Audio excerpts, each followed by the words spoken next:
Olá pessoal, tudo bem? Eu sou Kelly Varela, produtora de conteúdo aqui do Mais Que Autismo e também do site Mais Dicas de Mãe.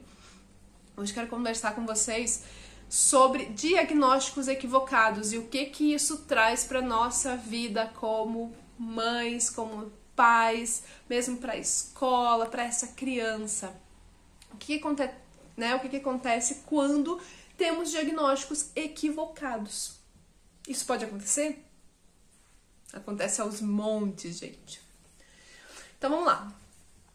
Meu Deus, será que o meu filho é autista? Será que meu filho tem TOD? Será que meu filho tem TDAH? É um monte de será na cabeça da gente quando a gente começa a ver que o desenvolvimento tá diferente, né? Como a gente tá tendo um desenvolvimento ali atípico dessa criança. E aí a gente vai procurar profissionais que teoricamente entendem, teoricamente vão nos dar um caminho, uma luz. Mas, e aí eu vou falar com base em vários relatos que a gente escuta aí. Nós temos que procurar bons profissionais. Bons profissionais não significa que seja aquele que cobra R$500, R$1.000 por uma consulta. Bom profissional não significa que é aquele que não tem data na agenda, gente. Bons profissionais não significa que sejam aqueles que estão bombando na internet. Não, tá? Isso não vai dizer se esse profissional é bom ou não é bom. Pode ser um indicador de que ele realmente, né? Se o cara não tem agenda porque alguma coisa diferente tem. Se o cara tem muita gente nas redes sociais, pode ser que realmente ele seja muito bom. Pode, e muitas vezes é. Mas a gente não pode ser levado só por isso. Vamos lá. Vou falar alguns casos assim. Geralmente quando a criança tem um comportamento muito diferente, é muito fácil, de imediato, a gente falar: será que não é autismo? Será que não é TOD? Será que não é TDAH? Serás?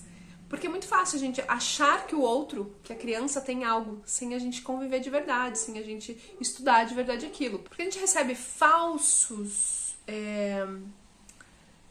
verdades, né? Vamos usar essa palavra assim. Então, é como se a gente soubesse tudo do autismo, mas um autismo que a gente realmente, de fato, não conhece. Então, a gente só sabe alguns mitos sobre aquilo. Acho que essa palavra, a gente vai muito baseado pelos mitos.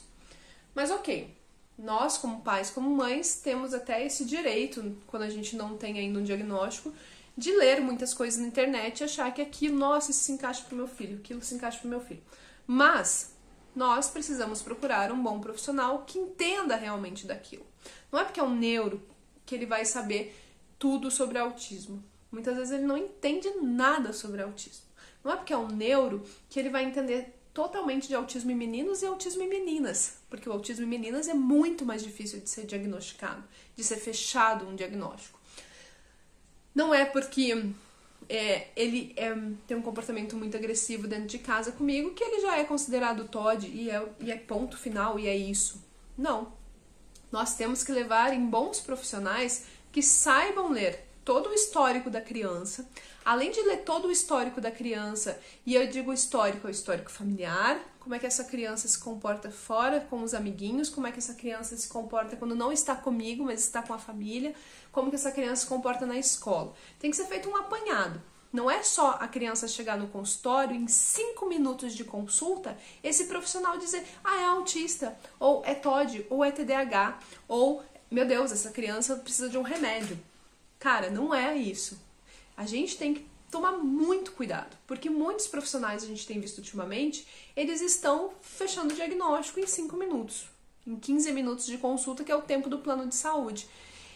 Muitos profissionais estão fazendo suas avaliações e dando seus laudos tudo pela internet, sem nunca ter visto aquele paciente, sem nunca ter realmente aplicado os testes de uma maneira mais direta, que ele possa analisar realmente aquele paciente.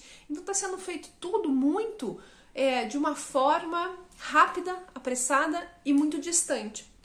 Claro que eu posso ter diagnósticos feitos pela internet, sem sombra de dúvidas, principalmente se a gente fala mais em adolescentes ou adultos, né, que são mais diretos, que sabem expressar melhor o que estão sentindo, que sabem expressar os seus sinais, os seus sintomas. Então, óbvio, pode.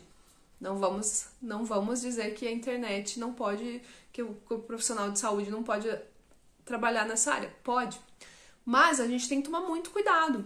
Se a gente está procurando um profissional sério, se aquele profissional realmente entende do assunto, se ele entende realmente ou se ele só faz de conta para as redes sociais de que ele entende. Tem muita diferença entre uma coisa e outra.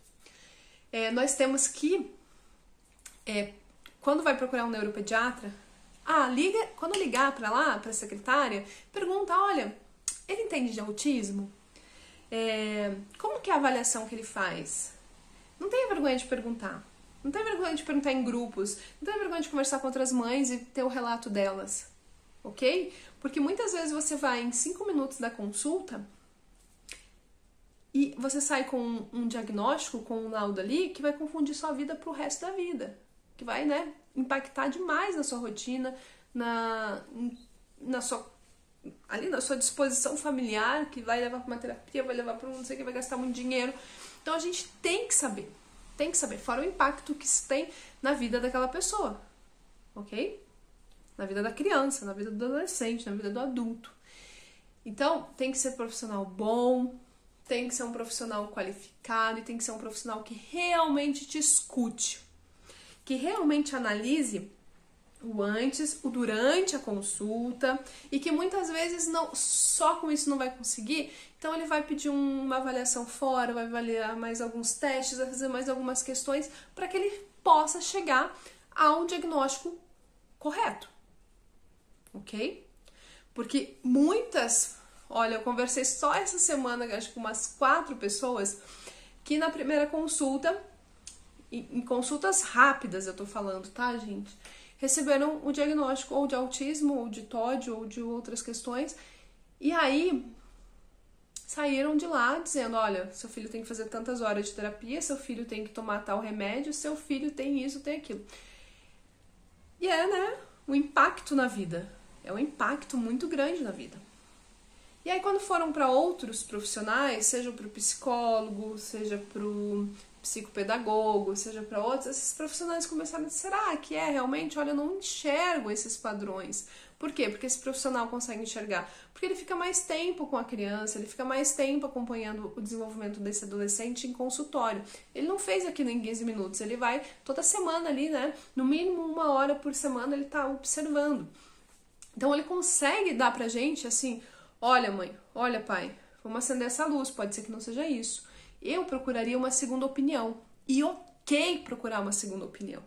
Você não tem que ficar, ai meu Deus, se o médico souber que eu procurei uma segunda opinião, o que vai ser? Não, gente, não tem problema procurar uma segunda, uma terceira opinião, para que você realmente se sinta seguro. Ah, mas eu procurei uma, procurei outra, e cada um me deu uma resposta. O que eu faço agora? Aí você faz um apanhado do que os profissionais que estão trabalhando com a criança estão te dizendo.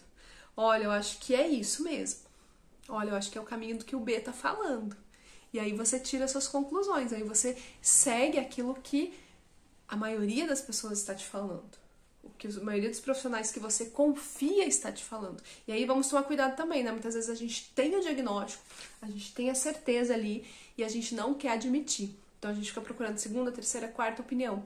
Mas a gente tem que sempre deixar que esses profissionais sejam claros, deixar que esses profissionais nos falem realmente o que eles pensam, o que eles acham, e a gente aceitar o diagnóstico, quando ele realmente for aquilo. Ah, mas aí você tá falando quando realmente for aquilo, e se eu achar que não é, né? Mas aí a gente vai seguir de novo. Tem a opinião do médico, tem a opinião do médico B, tem a opinião do psicólogo, do psicopedagogo, da fono. Então tem várias opiniões que a gente tem que observar e que a gente tem que dar validade, ok? Mas sim, temos diagnósticos que não são corretos e temos que tomar cuidado com isso. Porque tanto o não ter o diagnóstico quanto o ter o diagnóstico impactam demais, quando é o diagnóstico errado, né, na vida dessa criança, dessa família. Então é um assunto muito sério que tem que ser tratado com muita cautela e com muita responsabilidade, gente. Sempre com muita responsabilidade. Então é isso. Quero agradecer demais aí a quem tá aqui hoje, curtindo o nosso vídeo, assistindo, compartilha, curte, se inscreve no canal, gente, olha, se inscreve, porque isso me ajuda muito no crescimento do canal, isso vai ajudar com que a gente produza mais conteúdo, tá bom? E pra hoje é isso, quero deixar um beijo grande pra vocês e até o próximo vídeo.